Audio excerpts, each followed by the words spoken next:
दोस्तों, सबसे पहले सब्सक्राइब करें, नोटिफिकेशन बेल दबाएं और सबसे पहले वाली ऑप्शन ऑल करें, जिससे हमारी आने वाली नई वीडियो की नोटिफिकेशन आपको फ़ौरन मिल जाए। जय श्री राम भक्तों।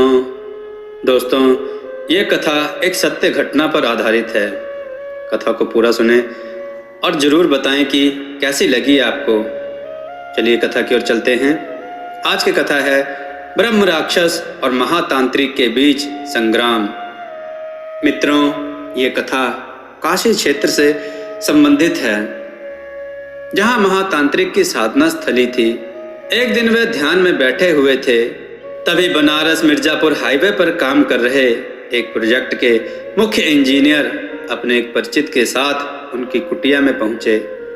उन्होंने बताया कि जिस प्रोजेक्ट पर वह काम कर रहे हैं, वहां एक स्थान पर दो ब्रह्म राक्षसों ने उत्पात मचाया हुआ था।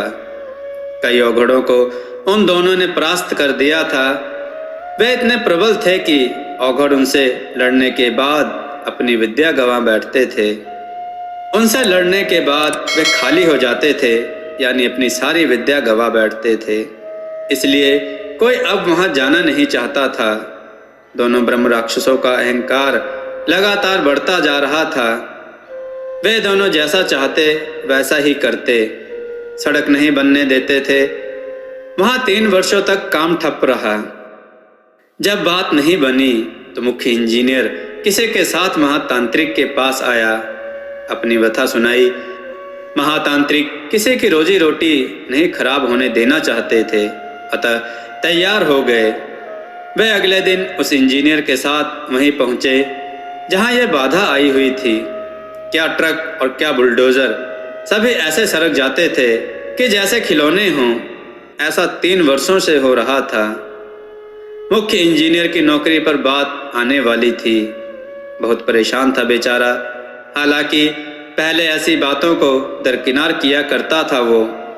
उसे यकीन नहीं आता था इन बातों पर जब बहुत जतन करके हार गया तब विवश हो गया।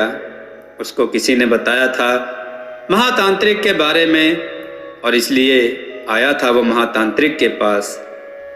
मुख्य इंजीनियर के साथ महातांत्रिक जा पहुंचे। वहां उन्होंने देखा वहां 2 वृक्ष थे, बड़े बड़े, कई सौ वर्षों पुराने। यही थे वे दोनों ब्रह्म राक्षस।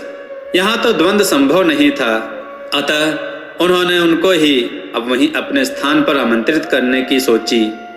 आराम से और सुलभता से तो मानने वाले तो थे नहीं, अतः उन्होंने उन पेड़ों के मध्य में मूत्र त्याग कर दिया और अपना चिन्ह अंकित कर दिया। इसके बाद महातांत्रिक अपने स्थान पर वापस आ गए। कुछ मंत्र पढ़ते हुए आ गए वापस अपने स्थान पर और जुट गए तैयारियों में। अपने समाधि स्थली वाले शमशान में उस रात अकेले ही पहुंचे वो। आसन लगाया और 21 कपाल सजाए और कर दिया आवाहन। तेज हवा चलने लगी, पेड़ झुक गए, मिट्टी उड़ने लगी। महातांत्रिक को उनके खबरियों ने सूचना दी, जिसे सुनकर उन्होंने अट्टहास किया। तभी वह दोनों ब्रह्म राक्षस प्रकट हो गए, तमतमाता चेहरा लिए। ब्रह्म राक्षसों ने कहा, हमारे स्थान को अपवित्र करने के लिए माफी मांग और हमारा भोग दे, वरना तेरा ही सर्वनाश कर देंगे। महातांत्रिक को भी क्रोध आया। उन्होंने अपना औघड़ी रूप दिखाया। उनका तो उद्देश्य ही उन दोनों को सबक सिखाना था, फिर क्षमा कैसे मांगते। उन्होंने और कह दिया कि ये जानते हुए कि तुम दोनों वहां निवास करते हो। फिर उन्होंने वहां मूत्र त्याग किया और बोले, तुमसे जो बन पड़े कर लो। युद्ध शुरू हुआ, जो चला 14 रात्रि तक। 14 रात्रि तक महातांत्रिक से उन दोनों ब्रह्म राक्षसों का महासंग्राम हुआ। मजे की बात यह कि सूर्योदय के साथ ही विश्राम हो जाता और सूर्यास्त होते ही युद्ध की घोषणा। काली शक्तियां रात में ही प्रभावी होती हैं मित्रों। ब्रह्म राक्षस रात्रि में आ जाते युद्ध को। आखिर में अपनी सप्तपाश विद्या से बांध ही लिया वे दोनों और डाल दिए एक कलश में। मानव चर्म से ढका उस कलश को और गाड़ दिया शमशान में स्थित अपनी धूनी के बगल में। अब काम वाली जगह पर कोई रोक नहीं बची। अगले ही दिन सड़क बननी शुरू हो गई। अब कोई अड़चन नहीं रही। मुख्य इंजीनियर बहुत प्रसन्न हुआ। पांव पड़ गया महातांत्रिक के। उनको धन देने की इच्छा जाहिर की, पर उन्होंने कुछ भी नहीं लिया। लेकिन जब मुख्य इंजीनियर ने जिद ही पकड़ ली तो महातांत्रिक ने एक कन्या के लिए श्रृंगार मांग लिया, जो कि इंजीनियर ने खुशी खुशी दे दिया। महातांत्रिक ने वो श्रृंगार माँ गंगा को समर्पित कर दिया। माँ गंगा से अथाह प्रेम था उन्हें। घंटों गुजार देते थे उनके निर्मल जल में साधना करते करते। मित्रों, ये आज से लगभग 60 वर्ष पहले की बात है।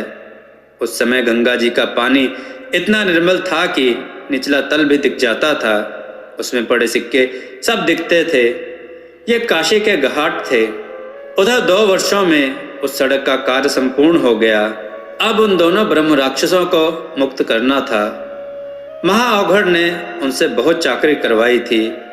असमय फल लगवाए थे, कुएं खुदवा दिए थे, साफ सफाई करवाई थी। लेकिन एक रात्रि को माँ गंगा के तट पर उन दोनों को मुक्त कर दिया। दोनों ब्रह्म राक्षस प्रसन्न हो गए। जरूरत पड़ने पर कभी भी प्रकट होने का वचन दिया।